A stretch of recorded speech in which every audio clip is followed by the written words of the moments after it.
Well, good morning and welcome to, let me get my place here, and welcome to Zen Fits. Well, this morning, I had resistance to doing this talk, and, just what is the use? Got nothing to say.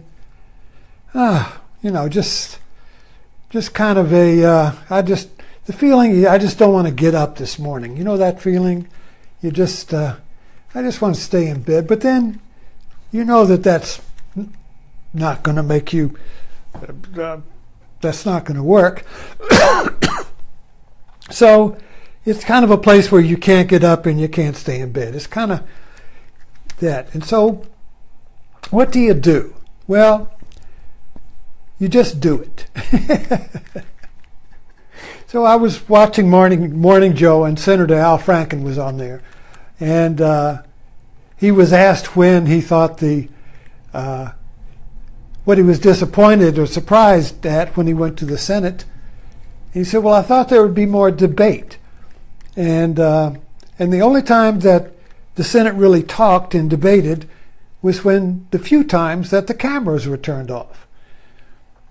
And that struck a chord to me. That what was turned off? Well, the self-reflecting mind was turned off. So when when the cameras are turned off, you're not being watched. You're not thinking about your image, about what people are thinking, about making a mistake or embarrassing yourself. There's no fear. So when the cameras were turned off, there's no fear. And people can relate and talk and get things done, can interact, you see. But when the camera comes on, there's fear. And so I was thinking, well, that's my mind. That's our mind. When the camera comes on, it's called the self-reflecting mind, so that the mind sees itself like a mirror. The mind is a mirror, and you begin to become aware of the image in the mirror as you. So that's a self-reflection, you see, which is the same feeling we have when a camera comes on. So right now, the camera's on and you're watching me, but I'm not in a self-reflecting mind because I'm not worried about what you're thinking about me. If one thought came in of, are they thinking, or you, do you think I'm silly, useless, foolish, or whatever, some negativity you see, then I would freeze up. It's called stage fright. And then I would not be able to speak, you see. So for me, I use this Facebook Live. This has been a recent discovery in my life as a practice. And a practice is Zen. I mean, Zen is a practice. So meditation is a practice. Doing crossword puzzles is a practice. Walking your dog is a practice. In other words, there are a lot of practices we do that really that we do because they ground us and not because of something we get out of it. So a practice is something that has no purpose other than you just do it and you find yourself being grounded in it, and when we're grounded, we're out of our self-reflecting mind. So I thought of the Nike commercial, just do it. I love that commercial. Just do it. So, and then I was thinking about the vow. Now, Buddhism is based on a vow, or the Buddha anyway. It's a legend, a metaphor. Everything is a metaphor. So the metaphor is that the Buddha, having gone through Sakyamuni, Siddhartha Gautama was his name, he went through all of the religions and yogis and teachings of his day, which were all ascetic practices. They were all monastic practices that believed, and we still do, that the way to heaven, or the way to salvation, or the way to liberation or freedom is by denying the body, denying the flesh. So Christianity gets into this. Denying the flesh. It's sinful, it's fallen. Get in alignment with God, not with the body.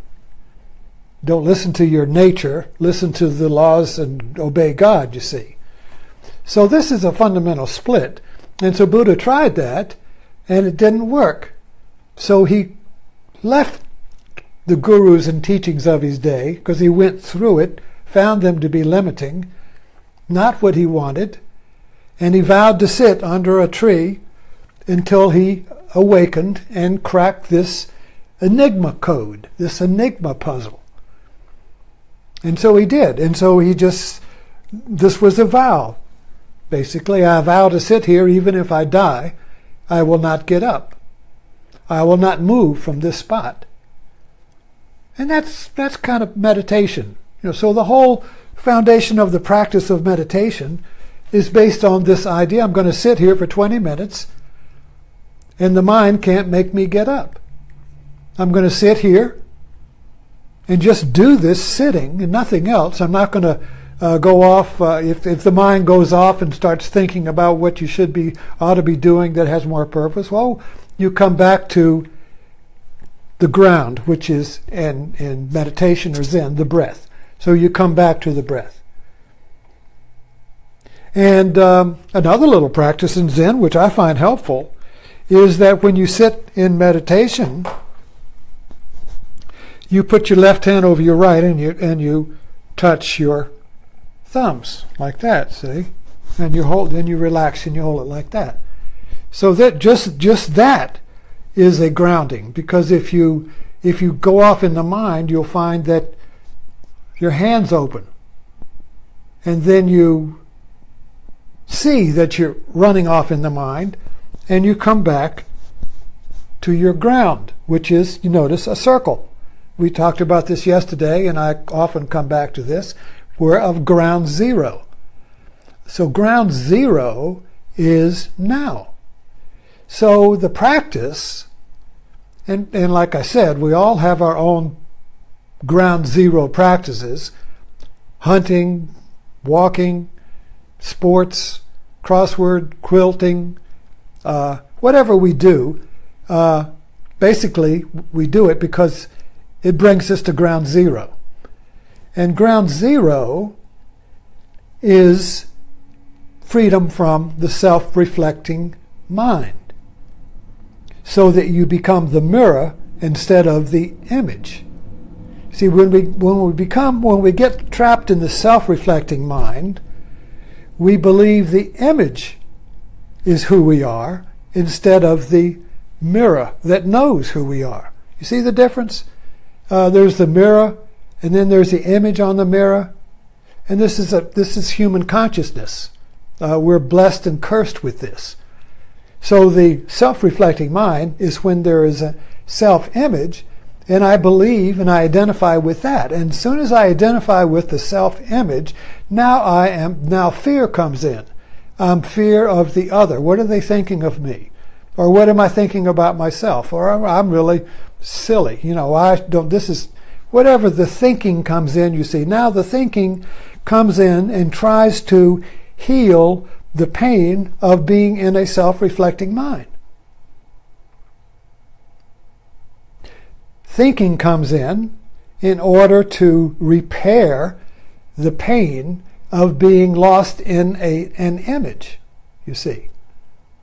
So this creates more thinking, because the pain of being separated from the mirror and being identified with an image, which is not real, you see, is not grounded, creates thinking. And then this creates, we all experience this, worry, monologues. There's a pain of the self. I should have done better than this. That guy hurt me, or somebody hurt me, or something. And now thinking comes in and tries to wrap it up like a cocoon, trying to heal this pain, but the thinking creates the pain of separation. So it's an endless vortex, which can go wow, wow, wow, wow, wow, until we have a panic attack, you see. So it all begins with the self-reflecting mind. Or turn off the TV cameras. Turn off the self-reflecting mind, which is me as image. I loved the Mad Men and Don Draper because basically it was a existential TV epic about every man caught in a self-image that was created to enhance his position in life. You see, and so he's this self-image throughout the series was constantly breaking up, like the digital picture on a television when there's a storm out there. You know, the image and panic comes in, fear, existential fear comes in when the image starts to break up that you identify with. So this idea of practice, meditation, even just, a practice of reading the Bible, it really doesn't, the content is so important as the actual doing of it. The doing of it and the grounding in the moment happens when we do the practice for itself and not for some purpose of supporting or enhancing the image. If we do the practice to enhance our self-image, the practice won't work, you see. So this whole idea of just do it, that's why I love that commercial, just do it, you see, means just do it for no reason other than your vow to do it. So the vow to do it, and then I equate that with my doing this Facebook Live, because I think I've made a vow to do it. I mean, I keep doing this now. Basically, I'm in 90 some days. That's 3 months, and I have no idea what, other than a few comments. I have really no idea if anybody's getting anything out of it. So I'm not getting any money. And I'm not getting any fame. I'm not getting anything out of it, basically. But it seems to ground me. It grounds me in just doing it, you see. And there's a surrender in a practice. And I wanted to look at that. I just had that thought, is that, for instance, this morning, I was resisting doing this. Like I said, kind of like, I don't want to. Why do it? I got nothing to say. Nobody's getting enlightened. I'm not getting enlightened. What's the point? What's the point? Everything is kind of like when I went through a period like this when my uncle died, and who had come to live with me, and when he died, I went through about a week of what's the point? Everybody dies. I think we all go into that, what's the point of effort? What's the point of doing anything? Everybody dies. Everything turns to dust. Everything is vanity. Everything is useless. Nobody lives there. Nobody gets out of this alive. You see? So this kind of feeling of, well, why? What's the use? Just let me die. That, so that kind of feeling we all encounter in different times in our life, and that's when you practice. That's when you practice, you see.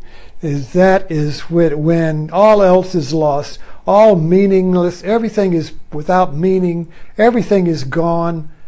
That's when you practice, you see. And so there is a resistance to surrender. So practice is a surrender. I'm looking at it this way for the first time.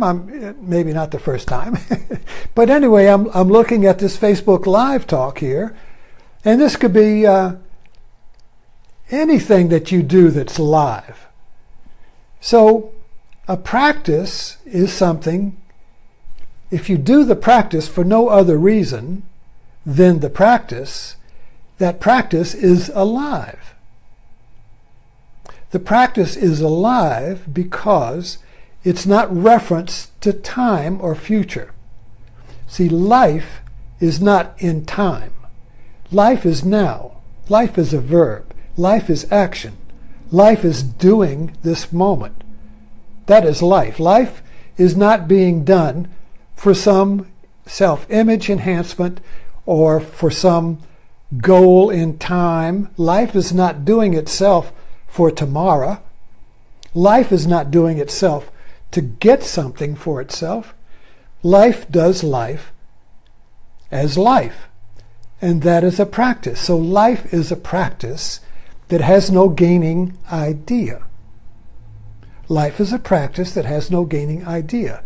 So if you want to be grounded in life, if you want to find a place, if you want to have a vow, a place where you can sit that grounds you in life and restores you, then you need to have a practice that has no gaining idea. And meditation and Zen and these spiritual traditions are basically a purposeless practice, a pathless practice that when you do, no matter what the mind is doing, no matter what state the mind is doing, and you surrender to that practice, the surrender is letting go of the self-reflecting self-image that is creating the suffering in life, that is creating the separation in life, that is creating the you go to used to be a carnival, and they would be a house of mirrors, but you can do this. Just take a mirror and put another mirror up there, and it goes wah wah wah wah wah to infinity. Well, that's the perfect metaphor for the self-reflecting mind. The self-reflecting mind will have a negative. There will be a worry. And then the mind will worry about worrying. And then it will worry about worrying about worrying. And then it will worrying about worrying about worrying about worrying. And whoa, it can't stop, you see. So once we identify in the self-reflecting mind, and we leave our ground, and we leave our practice, you see, we're living in two mirrors reflecting each other.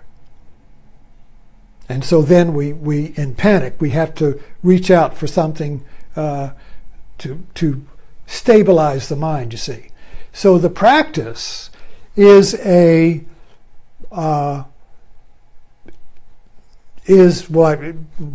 a practice like this. A practice is Zen. A practice stabilizes the mind without external dependency. In other words, your practice is portable so that you can do it wherever you are.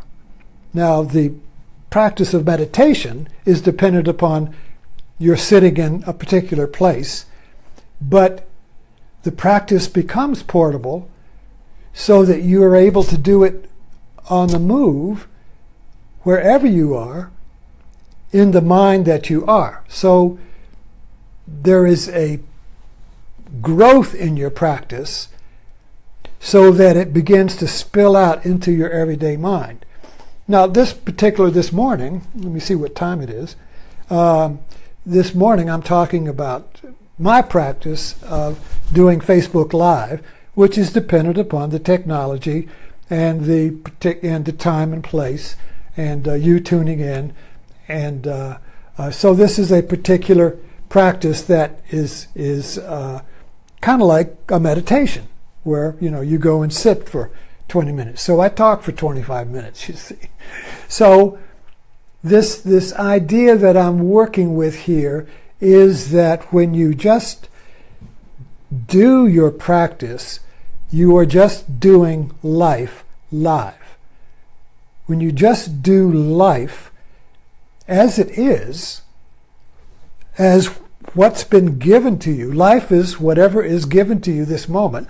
If you just do that, there again, you're getting into Zen, which says, just carry water, just chop wood. In other words, just do this moment in its very simplicity, and don't do anything else in your mind. Like I should be doing something else, or this is silly, or what's the purpose, there's no meaning in this, yada, yada, yada, yada, yada. No, you just do this, you see. So in that sense, I'm just doing Facebook Live. I'm just chopping wood, carrying water. And I'm encouraging you, to look at this from this point of view, in that you can create or discover a practice that grounds you, so that you realize that in your practice you are just doing you. Just the simple, unadulterated you. So that's what a practice is, because if you're not, the you that's really real is the you that is this moment. If you are going for a walk, you are going for a walk. You are the walking. If you are petting the dog, you are not somebody who is petting a dog. You are petting the dog. The petting the dog and you are one. So if you are, whatever you are doing, fixing something, whatever you're doing, talking to somebody, whatever you are doing, that's who you are. So if you just do that, you are who you are, and that is what Buddha called the cessation of suffering. The cessation of suffering is the cessation of the suffering of the self-reflecting mind. So when you just do what you're doing, you are doing you. And there is no division in you then. You are just this. So I am just this. If you're listening to me, you are just listening to me. You are the listening to me, you see. If you're thinking about something else while you're listening to me, then you are in a self-reflecting mind. But if you're just listening, you are the listening. You're not somebody who's listening. You are the listening. So this whole idea of practice then, that's why Zen masters say Zazen, or sitting in Zen meditation, is enlightenment. If you just do the sitting, just doing this is enlightenment. So if you just do walking the dog, if you just do washing the dishes, if you just do cooking, that is enlightenment. So enlightenment is just this. Enlightenment is just this doing. And if you can just do that completely, that's enlightenment, but you don't know it. Because as soon as you start thinking about it, you're in the self-reflecting mind. Oh man, I'm enlightened. I got a big image now. But when you just do life, you're not in the self-reflecting mind. You're in the doing mind. And we all find ways to just do life. Sports, hunting, knitting, whatever. I mean, there are many ways. We all, hobbies, crafts, whatever you call it. Because we need to find some oasis, some refuge from the pain of the self-reflecting mind and me as image, and thinking, and worrying, and negativity. So, anyway, thank you for tuning in, and I hope you find a practice that will ground you and free you from the pain of the self-reflecting mind. And that's Zen. Thank you.